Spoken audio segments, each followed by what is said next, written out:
باللہ السميع العليم من الشيطان اللعين الرجيم بسم اللہ الرحمن الرحیم۔ ناظرین محترم سلام علیکم۔ آج کی پرمسرت تاریخ 7 شعبان، جس کے سلسلے سے بعض روایات میں ہے کہ جناب قاسم ابن حسن علیہ السلام کی ولادت۔ تمام ناظرین کو، تمام سننے والوں کو، چینل کے تمام ممبران کو، پوری ٹیم کو میں اپنی جانب سے اور ہم سب کی جانب سے اپنے وقت کے امام کو مبارکباد پیش کرتا ہوں کہ آج کی اس پرمسرت تاریخ پر جناب قاسم ابن حسن کے سلسلے سے ایک پیغامی گفتگو آپ کے سامنے کرنا چاہتا ہوں، اور میں شکر گزار ہوں حسینی چینل کا بھی اور تمام ان افراد کا کہ جو میری گفتگو کو سنتے ہیں، اور نوجوانوں سے خاص طور سے گزارش ہے کہ وہ کچھ اچھی باتوں کو عمل میں لائیں، اور انشاءاللہ جب آپ کسی بات کو عمل میں لاتے ہیں تو اس کا جو اجر ہے وہ اس چینل کو بھی ملے گا، مجھے بھی ملے گا، اور آپ خود جب عمل کر رہے ہیں تو آپ کو بھی اجر ملے گا۔ ناظرین محترم، جیسا کہ میں نے ہمیشہ عرض کیا ہے کہ ہمارے لیے اللہ نے کچھ آئیڈیلز، کچھ ایسے کردار جن کو ہم عملی طور پر نمونہ قرار دیں اور ان کے نقش قدم پر چل کر اپنی زندگی کو بہتر بنا سکیں، اللہ نے ایسے کرداروں کو ہمارے لیے دنیا میں بھیجا ہے، جنہیں ہادی کہا گیا، جنہیں رہبر کہا گیا، اور ان کے بغیر ہماری زندگی ادھوری ہے، بیکار ہے، اور با مقصد نہیں ہے، با معنی نہیں ہے، بلکہ بے معنی، بے مقصد ہے۔ ہمیں سب سے پہلے یہ دیکھنا ہوگا کہ ہماری زندگی کس مقصد کے تحت ہے۔ ہم نے دنیا میں آنکھ کھولی، دنیا میں زندگی گزارنے کے لیے اللہ نے ہمیں بھیجا، عدم سے وجود میں ہم آئے تو ہمارا وجود کہیں رائیگاں نہ ہو جائے، ہمیں اس پر غور کرنا چاہیے۔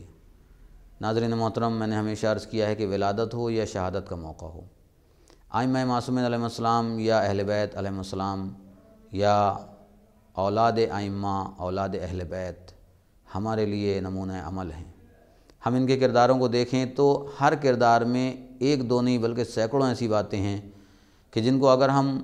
اپنی زندگی میں اپنا لیں، اور ان میں سے تھوڑی سی باتیں بھی اگر اپنی زندگی میں اپنا لیں تو میں سمجھتا ہوں کہ ہماری زندگی کامیاب، ہر طریقے سے کامیاب ہوگی۔ جناب قاسم ابن حسن علیہ السلام، جو امام حسن مجتبیٰ علیہ السلام کے فرزند ہیں، جن کے لیے کربلا کی جو روایات ہیں اور کربلا کے جو واقعات ہیں وہ بے انتہا ذاکرین علماء بیان کرتے ہیں، اور اس میں خاص طور سے ایک واقعہ جو ہمیشہ بیان کیا جاتا ہے اور اس کو ہم اور آپ برابر سنتے ہیں، اس سے بہت سارے مفاہیم کو اخذ کیا جاتا ہے کہ جب یہ کم سن بھتیجا، جس کا سن بہت ہی چھوٹا سن تھا، 13 سال تقریباً، امام حسین علیہ السلام کی خدمت میں حاضر ہوئے جناب قاسم جب، اور آنے کے بعد انہوں نے کہا کہ چچا مجھے اجازت دیجیے،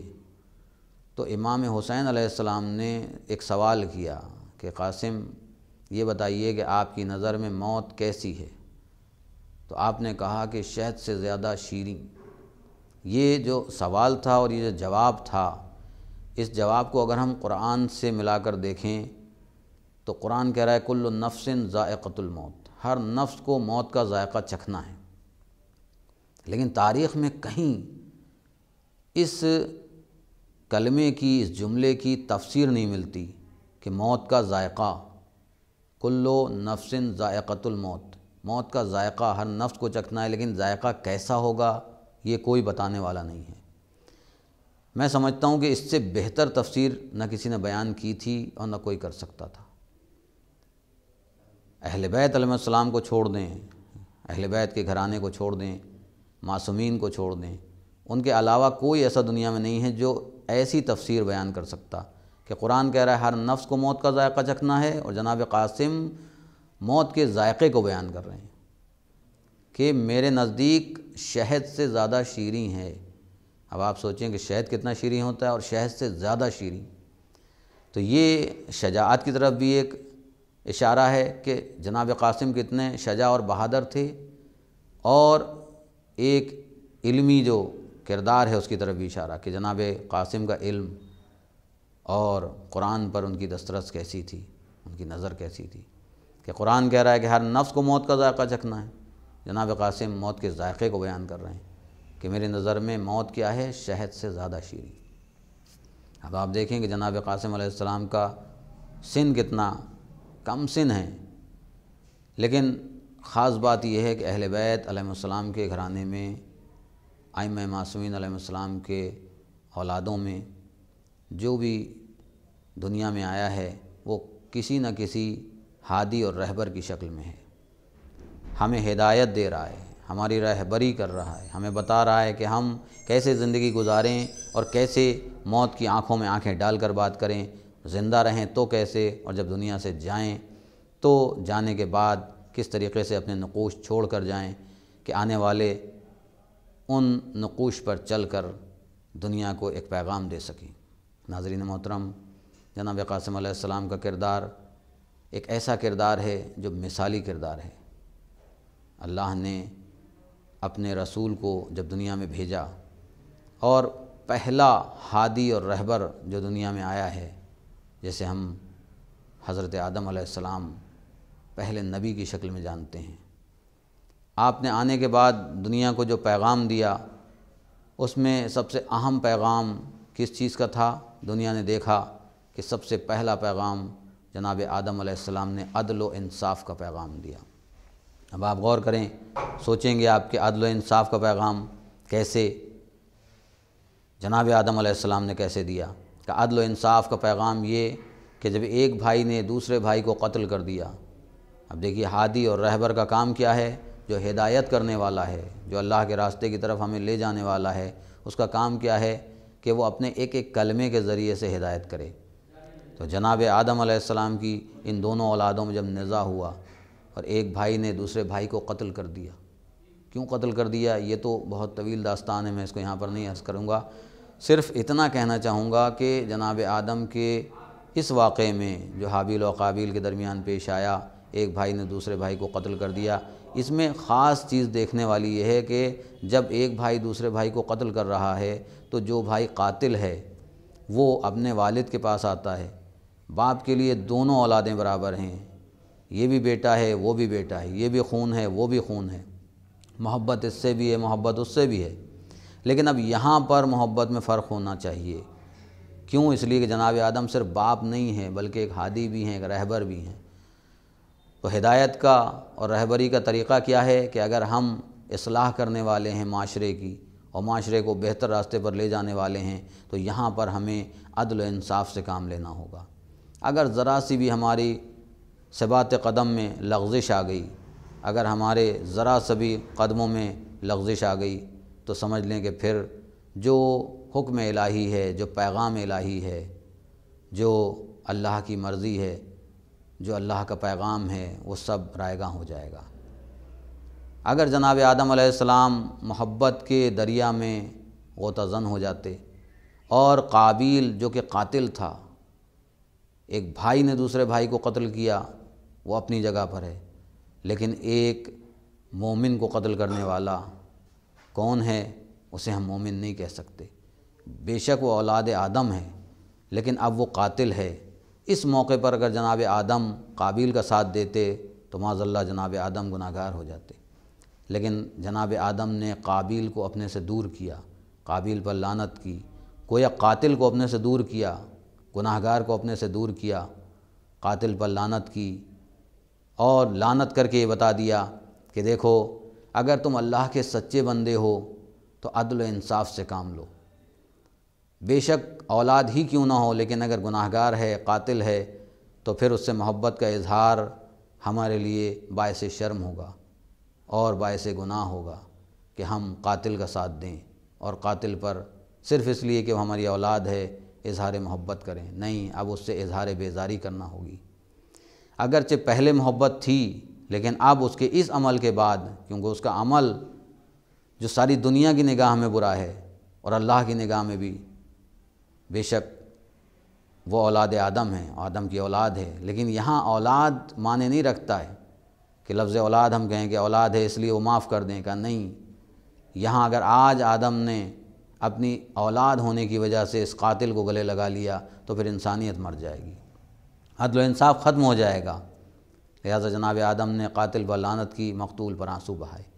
ایک طرف لعنت کی اور دوسری طرف آنسو بہائے، دونوں عمل کر کے بتائے کہ دیکھو دونوں عمل ضروری ہیں، انسانیت کی بقا کے لیے ہمیں یہ دونوں عمل کرنا ہوں گے۔ قاتل پر لعنت بھیج کر اگر مقتول پر ہم آنسو نہ بہائیں اور خاموش ہو جائیں، خالی قاتل پر لعنت ہی کرتے رہیں، تو عمل ادھورا رہ جائے گا۔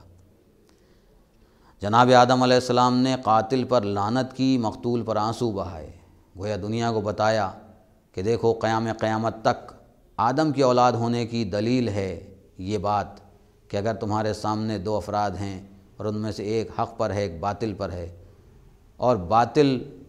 پر جو انسان ہے اس نے بانی حق کو قتل کر دیا ہے، تو بانی حق جو قتل ہوا ہے اس پر آنسو بہانا بھی سیرت آدم میں ہے، اور جو قاتل ہے،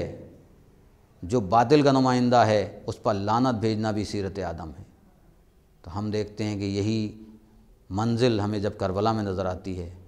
تو وہاں بھی ایک طرف قاتل ہے، ایک طرف مقتول۔ قاتل کون ہے؟ کا وہ ہے جو باطل کا نمائندہ ہے،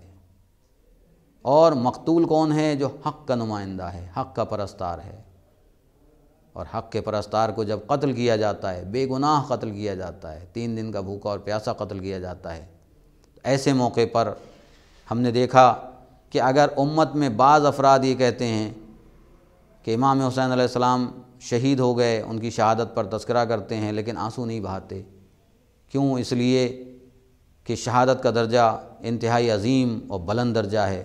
لہٰذا ہم ان پہ گریہ کیوں کریں، روئیں کیوں؟ کہ یہ سیرت آدم ہے کہ اگر کوئی مقتول ہے،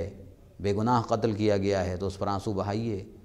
فطرت آدم میں ہے، فطرت انسانی ہے یہ کہ ہم جس سے محبت رکھتے ہیں اور وہ ہم سے دور ہو گیا تو جدائی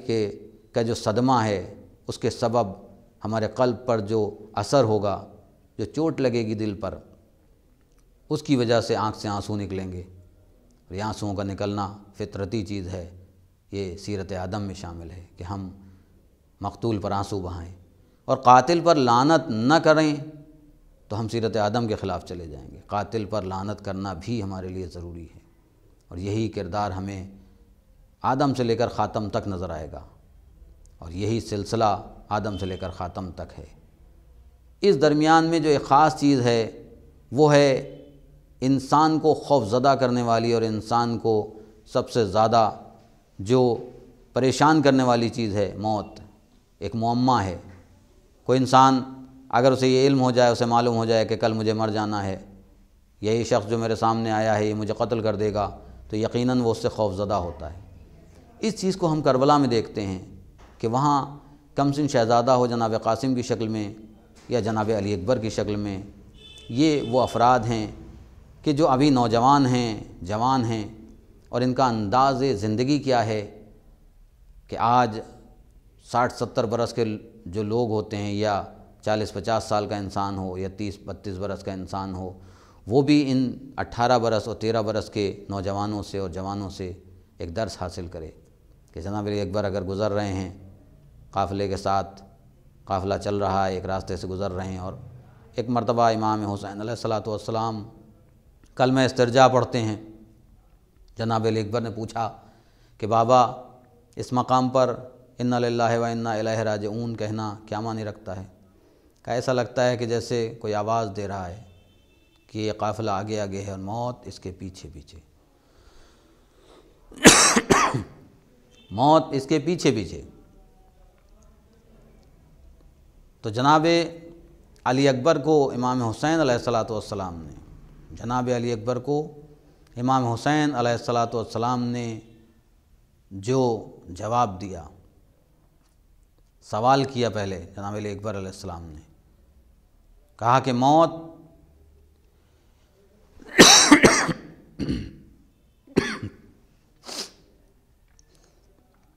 کلمہ استرجاع پڑھا، کہا بابا اس مقام پر یہ کلمہ، امام نے فرمایا کہ ایسا محسوس ہوا کہ جیسے کوئی کہہ رہا ہے کہ یہ قافلہ آگے آگے اور موت اس کے پیچھے پیچھے۔ کہا بابا ہم حق پر نہیں ہیں؟ کہا نہیں، بے شک ہم حق پر ہیں، بے شک ہم حق پر ہیں۔ تو جناب علی اکبر نے کیا کہا کہ بابا اب موت ہم پر آ پڑے یا ہم موت پر جا پڑے، ہمیں کوئی فرق نہیں پڑتا، ہمیں کوئی فرق نہیں پڑتا۔ جناب قاسم علیہ السلام کا انداز بھی ایسے ہی ہے جیسے جناب علی اکبر کا انداز ہے کہ 13 برس کا سن، جناب علی اکبر 18 برس کے سن میں ہیں، جناب قاسم 13 برس، جناب علی اکبر 18 برس۔ دونوں کا انداز کیا ہے کہ اگر موت کی بات سامنے آئی کہ موت ہم پر آ پڑے یا ہم موت پر جا پڑیں، کوئی فرق نہیں پڑتا ہے۔ جناب علی اکبر علیہ السلام نے اس کلمے کے ذریعے سے بتایا کہ یہ کلمہ استرجاع بالکل اسی طریقے سے ہے جیسے جناب قاسم وہاں امام حسین سوال کر رہے ہیں اور جواب دے رہے ہیں کہ آپ کی نظر میں موت کیسی ہے؟ کہ چچا شہد سے زیادہ شیریں، شہد سے زیادہ شیریں، شہد سے زیادہ شیریں۔ اب آپ تصور کریں کہ ہمارے سامنے جو کردار پیش ہوئے ہیں، جناب قاسم کا کردار وہ کردار ہے کہ جس کو اگر ہم آج محسوس کریں کہ ہمارے لیے اور آپ کے لیے کوئی ایسا کردار سامنے ہونا چاہیے کہ جو کردار یہاں سے تھوڑا سا کٹ کر دیں، اس جگہ سے پیچھے سے تھوڑا سا، ہاں اس سے پیچھے سے لے لیے گا، ہاں جب آپ باہر گئے تھے اس کے بعد ہی سے، جہاں پہ ہم نے جناب علی اکبر کا تذکرہ کیا ہے وہاں سے کٹ کر دیے گا۔ جب ہم یہ بات کہیں گے، یہ بات پھر سے اب کہہ رہے ہیں دوبارہ، جناب علی اکبر علیہ السلام جب سوال کرتے ہیں کہ بابا یہ کلمہ استرجاع، تو امام فرماتے ہیں کہ ایسا لگتا ہے جیسے موت ہمارے پیچھے پیچھے ہے، کوئی کہہ رہا ہے۔ تو کہا بابا کیا ہم حق پر نہیں ہیں؟ کہا نہیں بیٹا ہم حق پر ہیں۔ تو جناب علی اکبر نے کیا فرمایا کہ پھر موت ہم پر آ پڑے یا ہم موت پر جا پڑے ہمیں کوئی فرق نہیں پڑتا۔ تو اس کا مطلب یہ ہے کہ یہ شہزادہ علی اکبر ہوں یا جناب قاسم ہوں، دونوں نے جو پیغام دیا ہے،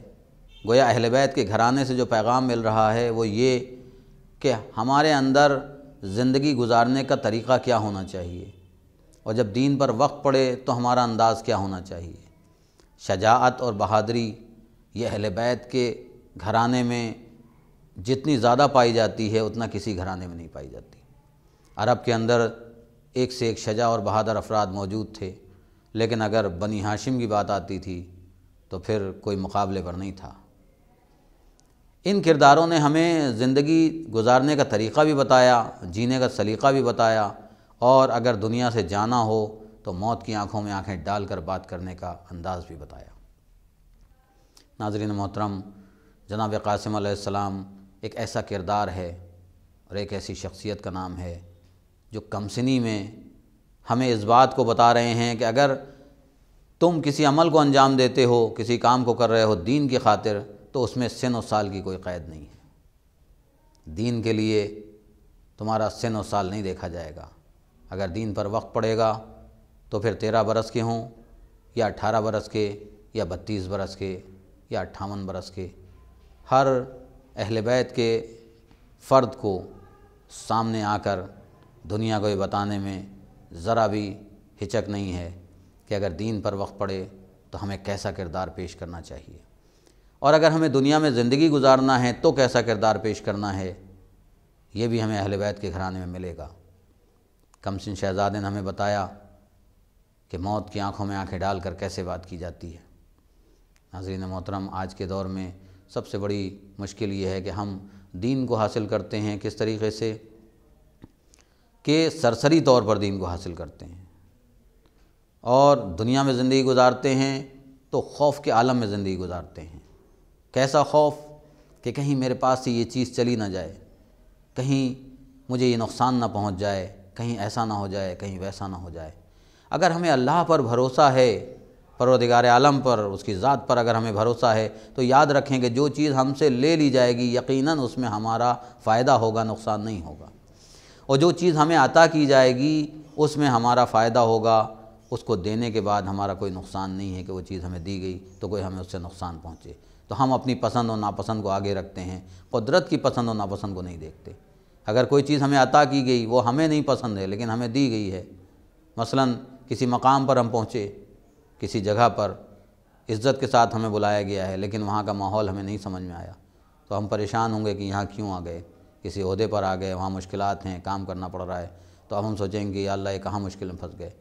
جبکہ احادیث میں موجود ہے کہ مشکل ترین کام انہی افراد کے حصے میں آتے ہیں جو اس کو بحسن و خوبی حل کر سکتے ہیں۔ مشکل ترین کام انہی افراد کے حصے میں آتے ہیں، پروردگار عالم کی طرف سے یہ بھی ان کے لیے ایک عطیہ ہے، تحفہ ہے کہ جو اس کو حل کر سکتے ہیں۔ تو اگر ہم کسی مقام پر پہنچیں، کسی بلند عہدے پر ہیں، وہاں پر ظاہری بات ہے کہ پھر اس کو حل کرنا ہے تو مشکلات تو ہوں گی، تو پروردگار عالم نے آپ کا انتخاب کیا ہے، اس پر آپ کو شکر ادا کرنا چاہیے کہ پروردگار تیرا شکر ہے کہ تو نے مجھے اس لائق سمجھا کہ میں ان کاموں کو حل کرنے کے لیے معین کیا گیا ہوں، چنا گیا ہوں، منتخب کیا گیا ہوں۔ ایسے ہی کربلا میں بھی جب امام نے چند افراد کو اپنے ساتھ لیا تو تھے تو سینکڑوں ہزاروں کی تعداد میں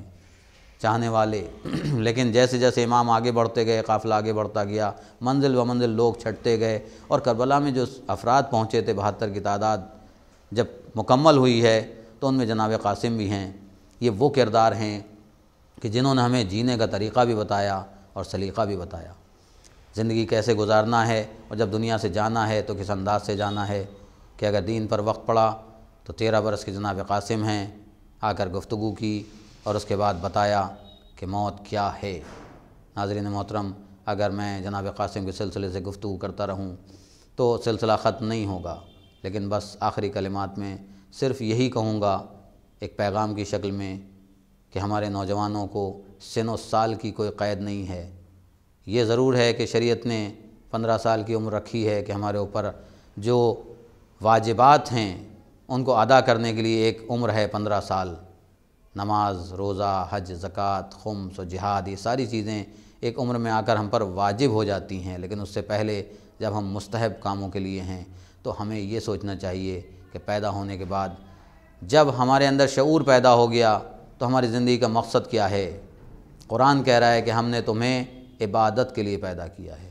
تو ہمارا ہر کلمہ، ہر جملہ، ہر حرف، ہر عمل عبادت بن جائے، ہمیں ایسا عمل کرنا چاہیے، چاہے وہ والدین کی خوشنودی ہو، قرآن کی تلاوت ہو، یا اول وقت نماز پڑھنا ہو، یا غریب غربا کی مدد کرنا ہو، یا اپنے سے بڑوں کا احترام کرنا ہو، اپنے اعزاء و اقارب کا احترام کرنا ہو، اپنے بھائی بہنوں سے محبت کرنا ہو، افراد خانوادہ سے ملنا جلنا اور ان سے محبت کا اظہار کرنا، یا ایک دوسرے سے تعلقات کو استوار کرنا، قائم کرنا ہو، یا کمیونٹی میں، معاشرے میں اتحاد کو قائم کرنا ہو، یہ چیزیں سن و سال کے قید میں نہیں ہیں۔ ہم جب شعور کی منزلوں میں آ جائیں اور ہمارے اندر سمجھ پیدا ہو جائے تو ہمیں رشتوں کو نبھانا آنا چاہیے اور کربلا سے درس حاصل کرنا چاہیے۔ ہمیں مطالعہ کرنا چاہیے ایسے کرداروں کا کہ جو کردار ہمیں زندگی میں جینے کا سلیقہ بتاتے ہیں۔ لہٰذا ناظرین محترم سے میں صرف اتنی گزارش کروں گا کہ آپ ہر خوشی کے موقع پر جس اہل بیت کے کردار میں، جو بھی گھرانے سے اہل بیت کے تعلق رکھتا ہے، جس کردار کی ولادت ہے، یہ شخصیت کی ولادت ہے یا ان کی شہادت ہے، معصوم یا غیر معصوم، اہل بیت کے خانوادے سے جو بھی تعلق رکھتے ہیں، ہم ان کے کرداروں کا مطالعہ کریں، اسے دیکھیں اور ان کی زندگی کے جو ایک سے ایک بہترین جو انداز ہے، جینے کا طریقہ ہے، جو ایک سے ایک بہترین افعال ہیں، اعمال ہیں، ان کے جو اقوال ہیں، انہیں اپنی زندگی میں اتارنے کے لیے پورے طریقے سے کوشش کریں اور نقش قدم پر چلنے کی کوشش کریں، اور خداوند عالم سے دعا کریں کہ وہ ہماری توفیقات میں اضافہ فرمائے اور ہمیں اہل بیت کے نقش قدم پر چلنے کی توفیق عنایت فرمائے۔ وآخر دعوانا الحمد للہ رب العالمین۔